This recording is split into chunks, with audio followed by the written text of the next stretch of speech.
Captain के अलावा 21 और क्रू मेंबर जब समंदर के सफर पर निकले। जो सफर था इनका करीब 6000 किलोमीटर का। इन्हें जल्द ही दूसरे बंदरगाह पर पहुंचकर अनाज लेकर वापस लौटना है। और ये समय सर्दियों का था। जहाज जिस रास्ते से जाने वाली है खतरे हर समय थे। तूफान के बीच पहुंचकर बल्क कैरियर में हुआ एक जोरदार धमाका। 11 जनवरी सन 1998 को ये है देश नीदरलैंड। नीदरलैंड्स के पश्चिम में मौजूद है रोटरडैम नाम का एक प्लेस। यहाँ के बंदरगाह से एक बल्क कैरियर शिप नाम है MV फ्लेयर यहाँ से जाने वाली है देश कनाडा के क्यूबेक। ये सफर एक हफ्ते से ज्यादा का होगा। पर यहाँ ये गौर करने वाली बात है कि ये शिप पूरी तरह खाली होगा। क्यूबेक जाकर लोड किया जाएगा अनाज। शिप अपने एक्यूरेट टाइम पर बंदरगाह से डिपार्ट हुई। जाते समय सब कुछ नॉर्मल था, पर जिस रूट से होकर जाने वाली है वहाँ तूफान वगैरह होनी आम बात है, जिसके बारे में कैप्टन को पहले से पता था। पर ये चिंता की कोई बात नहीं है। इसी तरह के तूफान के लिए शिप डिजाइन किया गया था। जैसा कि हमने बताया ये जनवरी का मंथ है, इसलिए नॉर्थ अटलांटिक में सर्दियों का सीजन होगा। इस तरह के बल्क कैरियर हैवी लिफ्टिंग तथा वर्क के लिए ही डिजाइन किए गए थे। इसी तरह इनका पूरे दुनिया में व्यापार था, जो करीब 18 किलोमीटर पर आवर की स्पीड से चलने में सक्षम थे। सफर में कैप्टन के साथ और 24 क्रू मेंबर थे, यानी शिप में रहेंगे टोटल 25 लोग। 11 जनवरी के दिन तथा रात तक तो मौसम बिल्कुल नॉर्मल था, पर 12 जनवरी को पावरफुल शीतकालीन तूफान से सामना हुआ। इससे शिप आसानी से बाहर निकल गई। इन 25 लोगों में एक 23 वर्षीय साइरस फेररॉन है। इस समय वह था मैनुअल स्टीयरिंग पर। उसका बचपन से नाविक बनने का सपना था, क्योंकि उसके अंकल भी एक नाविक थे।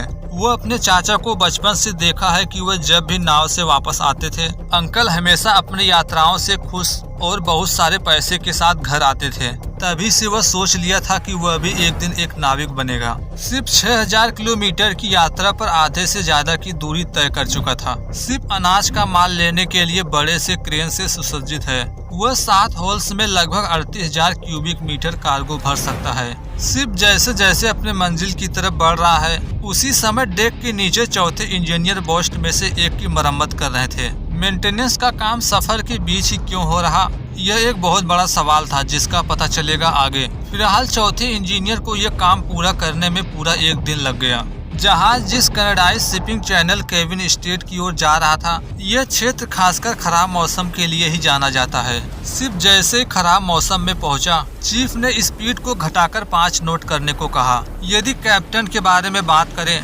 वे एक मास्टर मेरियन हैं। उन्हें ये पता है कि ये समुंदर कितने शांत हो सकते हैं, पर यह शांति सिर्फ बाहर से देखने के लिए होती है। यहाँ के मौसम के पैटर्न अलग अलग थे, इसलिए धीमी गति से बहने वाले पानी के ऊपर तेज गति से बहने वाले पानी ऐसी एनर्जी का निर्माण करते हैं कि लहरें बहुत ऊंची हो जाती हैं।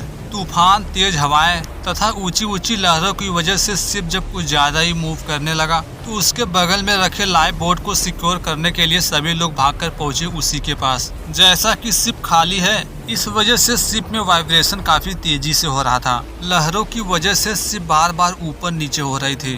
शिप का इस तरह बार बार मुड़ना परेशान करने वाला था। अभी भी सभी क्रू मेंबर पूरी तरह आश्वस्त हैं, क्योंकि उन्हें पता है कि शिप इसी लचीलेपन होने के लिए डिजाइन किया गया है, खासकर लंबे शिप के लिए। पर हर समय तूफान बढ़ता जा रहा था। लहरें 9 मीटर से ऊंची हो रही थी, 3 मंजिला इमारत जितनी। 2 बजे से खराब मौसम तथा लहरों की वजह से सोना भी मुश्किल था। पर यहाँ पर शिप अभी भी फुल स्पीड में है। इस समय कैप्टन इंजन रूम में रहकर इंजन को जलने से बचाने में संघर्ष कर रहे थे।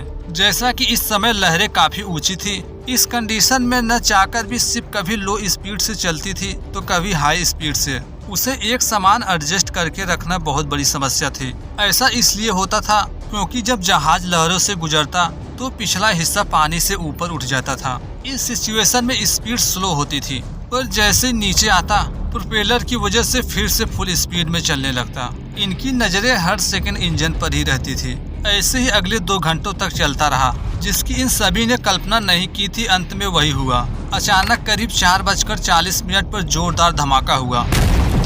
ये अचानक हुआ क्या, किसी को कुछ समझ में नहीं आया। धमाके की आवाज इतनी तेज थी कि सभी के कान बंद हो गए। किसी को कुछ समझ नहीं आ रहा कि आखिर हुआ क्या। कुछ तो कहने लगे कि शायद शिप की टक्कर किसी चीज से हुई है। इसी वक्त इमरजेंसी अलार्म भी बजा। सच जानने के लिए इधर उधर भागने लगे। बाहर का तापमान माइनस में था। ये सब इतनी तेजी से हुआ कि इन्हें लाइफ जैकेट पहनने का भी मौका नहीं मिला, पर फिर भी सच जानने के लिए कुछ लोग ऊपर आए। ठंडी ठंडी हवाओं के बीच खड़ा रहना बहुत मुश्किल है। जैसा कि इस समय सभी केविन के पास ही थे। जैसे बाहर पहुंचे इनकी आंखें फटी की फटी रह गईं। पिछला हिस्सा कंटिन्यू दूर होता जा रहा था। थोड़ी देर बाद सभी ऊपर आ गए। अब तक जो सिर्फ ठंड को लेकर परेशान थे, वे ठंड की चिंता छोड़कर ये सोचने लगे कि क्या हम जीवित बच पाएंगे या नहीं। लगभग 20 मिनटों तक शिप के पिछले हिस्से को देखते रहे। वह लगातार इनसे दूर होता गया। लगभग 30 मिनट बाद शिप का पिछला हिस्सा पूरी तरह डूब गया समंदर में। 25 लोग एक टूटे हुए जहाज पर फंस चुके थे। घबराहट के बीच सभी की नजर कैप्टन पर थी, पर कैप्टन इन्हें कहीं नहीं दिख रहे थे। इतने जल्दी शिप का पिछला हिस्सा डूबता देख ये लोग समझ गए कि जल्द ही ये भी डूब जाएगा। समझदारी इसी में है कि लाइफ बोट को लॉन्च किया जाए। लाइफ बोट को पानी में उतारने में संघर्ष कर ही रहे थे। सभी की निगाहें जहाज के रेडियो ऑपरेटर पर गई। पूछते हैं कि क्या इमरजेंसी के लिए कॉल किया गया। जवाब मिलता है कि अभी तक हमने कोई कॉल नहीं किया। सभी यही सोच रहे हैं कि कम से कम कॉल तो किया गया होता, बचने की कुछ तो संभावना होती। रेडियो ऑपरेटर तुरंत एक्शन लिया। वहां से निकलकर भागा रेडियो रूम की तरफ। टूटा हुआ जहाज इतनी तेजी से मूव कर रहा था कि खड़ा रहना भी मुश्किल है, ऊपर चढ़ना तो और भी मुश्किल था।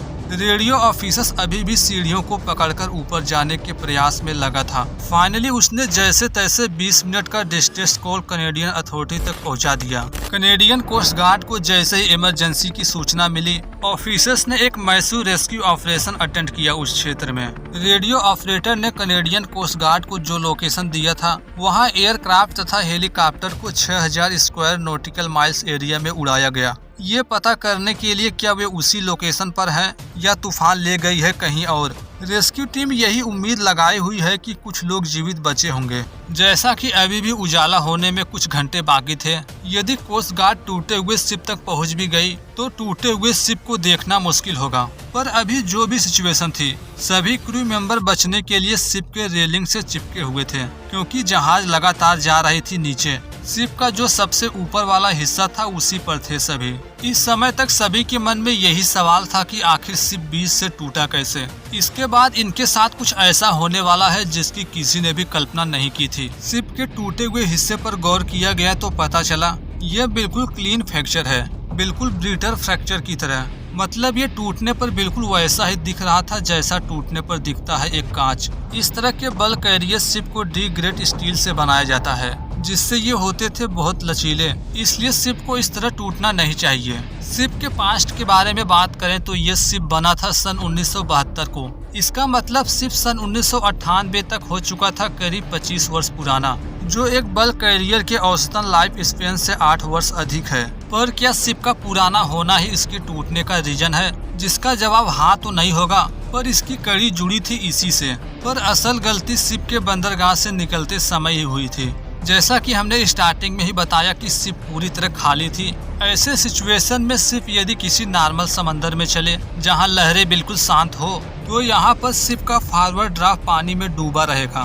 फॉरवर्ड ड्राफ्ट शिप का वह हिस्सा है जो अक्सर डूबा रहता है पानी में। पर समस्या तब होगी जब शिप जाएगी समंदर के एक ऐसे हिस्से में जहां लहरें होगी काफी ऊंची। खाली होने की वजह से जब भी लहरें उठेंगी, शिप का फॉरवर्ड ड्राफ्ट पार्ट भी उठ जाएगा। अगर ऐसा बार बार चलता रहा तो जहाज के बीच के पार्ट में स्ट्रेस बढ़ेगा। इससे बचने के लिए खाली होल्स में पानी या फिर गिट्टी वगैरह भर दिया जाता है, ताकि शिप का सामना यदि लहरों से हो तो भी उसका फॉरवर्ड ड्राफ्ट हिस्सा पानी में डूबा रहे। इस शिप में कैप्टन ने पिछले होल्स में गिट्टी भर दी थी। कैप्टन से गलती यहीं पर हुई। बीच के होल्स में पानी की बजाय गिट्टी तो रख दिए थे, ये सोचकर कि ये पानी की अपेक्षा ज्यादा समय तक गर्म रहेगा, ताकि शिप जैसे ठंडे इलाके में पहुंचे जहां अक्सर शिप पर बर्फ जमने लगते हैं, वहां यह गर्म गिट्टी बर्फ को जमने से रोकेगी।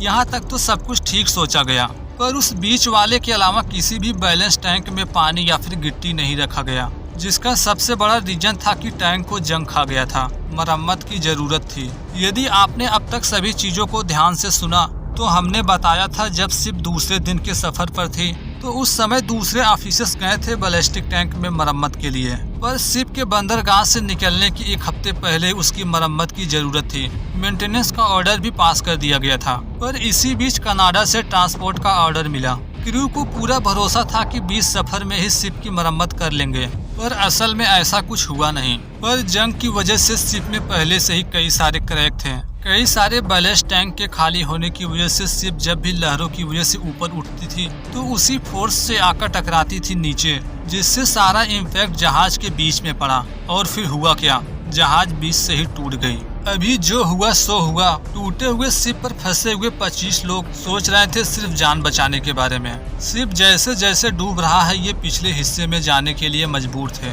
इसी समय कुछ क्रू मेंबर को पानी में लाइफ बोट पलटा हुआ दिखाई पड़ा। बचने के लिए कुछ लोग कूद गए पानी में। पानी में पहुंचकर भी समस्याएं खत्म नहीं हुई। तैरना बहुत दर्दनाक तथा कठिन था क्योंकि पानी का तापमान है 0 से भी कम। सभी हाइपोथर्मिया के फुल स्टेज में थे। खून जमाने वाले ठंड के बीच लाइफ बोट को सीधा करने की कोशिश किए। पूरी कोशिश के बावजूद सफल नहीं हुए। इन्हें देख बाकी लोग भी पानी में उतर चुके थे। 4 लोग तो किसी तरह लाइफ बोट को पकड़े हुए थे, पर बाकी 21 लोग तैरकर बोट तक पहुंच भी नहीं सके। लहरों की वजह से बहकर चले गए दूर। थोड़े समय बाद चारों लोग जो इस समय थे बोट के पास, शिप से इतने दूर हो गए कि वह दिखाई देना भी बंद हो गया। इन्हें बस उम्मीद है रेस्क्यू टीम का। इंतजार कर ही रहे थे कि तभी सामने एक शिप दिखाई पड़ा। चारों बहुत खुश हुए। उनका मानना था जरूर ये सर्च टीम है। कुछ को तो भरोसा ही नहीं हो रहा था कि हमें इतनी जल्दी ढूंढ कैसे लिए। करीब आने पर पता चला ये कोई रेस्क्यू शिप नहीं बल्कि ये उन्हीं का शिप का टूटा हुआ हिस्सा है। सुबह होते रेस्क्यू टीम उस एरिया में पहुंच गई। जैसा कि यह शिप 180 मीटर लंबा था, जबकि टूटा हुआ पार्ट था करीब 90 मीटर का, इसलिए रेस्क्यू टीम को दूर से ही दिख गया। जल्दी से पास पहुंचे। शिप पर इन्हें कोई भी क्रू तो नहीं दिखा, पर उसके थोड़ी दूर पर एक पलटी हुई लाइफ बोट दिखी, जिसके पास दिख रहे थे करीब 4 लोग। ये पिछले 5 घंटे से अधिक समय से पानी में तैर रहे थे लाइफ बोट की हेल्प से। जब रेस्क्यू टीम पहुंची वहां, इस समय बज रहे थे दोपहर के 2। इस तरह कनेडियन फोर्सेस हेलीकॉप्टर द्वारा करीब 6 घंटों की खोज के बाद 1 बाय 1 सभी को ऊपर ले लिया गया। सभी को यहाँ के सबसे नजदीकी saint Pierre and medical hospital में ले जाया गया। करीब 1 दिनों तक बाकी 21 लोगों को भी ढूंढा गया, पर उनका कुछ पता नहीं चल सका। इस तरह 25 में से सिर्फ 4 लोग जीवित बच पाए थे। इस हादसे में बाकी 21 लोग भी बच जाते यदि उनके पास सर्वाइवल सूट होता। दुर्भाग्यवश सर्वाइवल सूट अवेलेबल नहीं था।